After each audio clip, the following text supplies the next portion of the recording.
Xin chào các bạn. Bắt đầu từ tuần này, mình đã công khai video hội viên của 6 tháng trước rồi. Cũng là bắt đầu từ tuần này, mình sẽ không làm video công chúng nữa. Video hội viên mình có 25 phút và khán giả bình thường có thể coi 5 phút đầu tiên trong video teaser.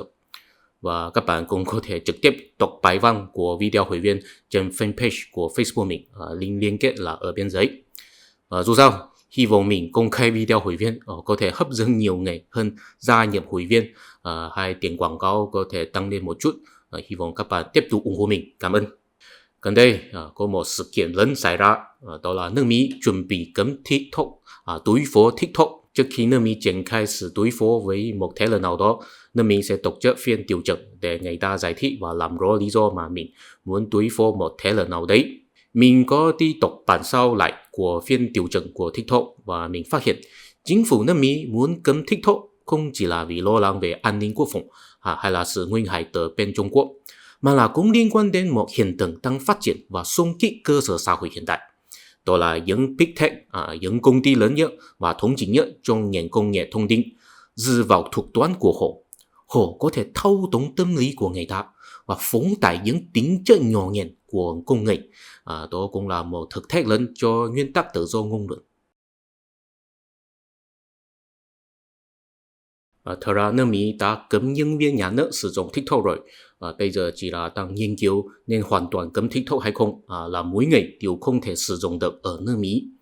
Theo phát ngôn của những nghị sĩ nước Mỹ trong phiên điều trần, chúng ta có thể biết rằng lý do mà nước Mỹ muốn cấm TikTok có mấy điều như sau. Một, TikTok là sở hữu bởi ByteDance. ByteDance là công ty Trung Quốc. Trong công ty này cũng có bí thư đảng ủy, cho nên công ty này thực ra là được chính phủ Trung Quốc kiểm soát, không phải là một công ty tư nhân.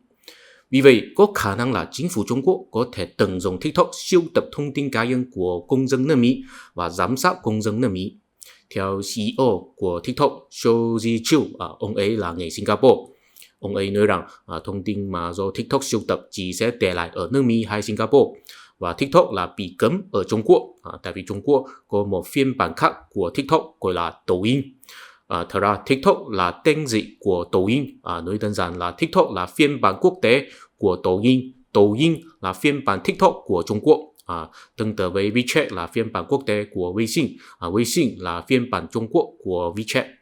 Vì có sự phân biệt phiên bản giữa Trung Quốc và nước ngoài, cho nên Trung Quốc có thể giấu giếm những thông tin mà người nước ngoài coi được, nhưng người Trung Quốc không thể coi được. Lý do thứ hai mà nước Mỹ muốn cấm TikTok là chính phủ Trung Quốc sẽ tận dụng TikTok để đưa ra thông tin sai lệch, hay là cố ý giấu giếm một số thông tin, bóp méo kết quả tìm kiếm trên TikTok. Vì vậy có thể thao túng tâm lý của người Mỹ, triển khai chiến tranh chiếm lĩnh nhận thức. CEO của TikTok, Shou Zi cũng là trả lời rằng tại vì TikTok là bị cấm ở Trung Quốc, cho nên TikTok sẽ không cần phối hợp chính sách kiểm duyệt của Trung Quốc. Thật ra, vấn đề về sự thao túng tâm lý không chỉ là có thể nhìn thấy trên TikTok, cũng có thể nhìn thấy trên những Big Tech của nước Mỹ, tức là những công ty lớn nhất và thống trị nhất trong ngành công nghệ thông tin, ví dụ Twitter, Google và Facebook. Có một nghị sĩ nước Mỹ nói rằng nước Mỹ không chỉ là muốn đối phó TikTok thôi, TikTok là một trong những Big Tech sẽ bị đối phó. Hồi trước, nước Mỹ đã có tổ chức phiên điều trần để điều tra Twitter rồi, tại vì khi Joe Biden và Trump đang vận động bầu cử, Twitter có cấm sự lan tỏa của thông tin về con trai Joe Biden, tức là Hunter Biden. Vào tháng 1 có thông tin cho rằng Hunter Biden để người ta sửa chữa máy tính, và trong máy tính đó có chứng cứ là Hunter Biden có làm ăn với công ty Ukraine và Trung Quốc. Và sau đó có người phản ánh rằng nếu họ sớm hơn biết rằng Hunter Biden có làm ăn với công ty Ukraine và Trung Quốc thì họ sẽ không bầu phiếu cho Joe Biden làm tổng thống rồi. Thế có khả năng là Trump sẽ trúng cử làm tổng thống. Nói đơn giản là hành động của Twitter đã có thể ảnh hưởng kết quả bầu cử của nước Mỹ rồi. Nhưng mà không chỉ là những người ủng hộ Trump bất mãn với Twitter, cũng có nhiều người ủng hộ Biden bất mãn với Twitter. Tại vì khi đó Trump không mãn nguyện với kết quả bầu cử có lên tiếng trên Twitter. Vì vậy khiến nhiều người ủng hộ ông ấy đi bao vây nhà quốc hội nước Mỹ, khiến bạo loạn xảy ra. Những người ủng hộ Biden nói rằng Twitter nên phụ trách sự lan tỏa của ngôn luận kích động của Trump. Ok, chưa xong.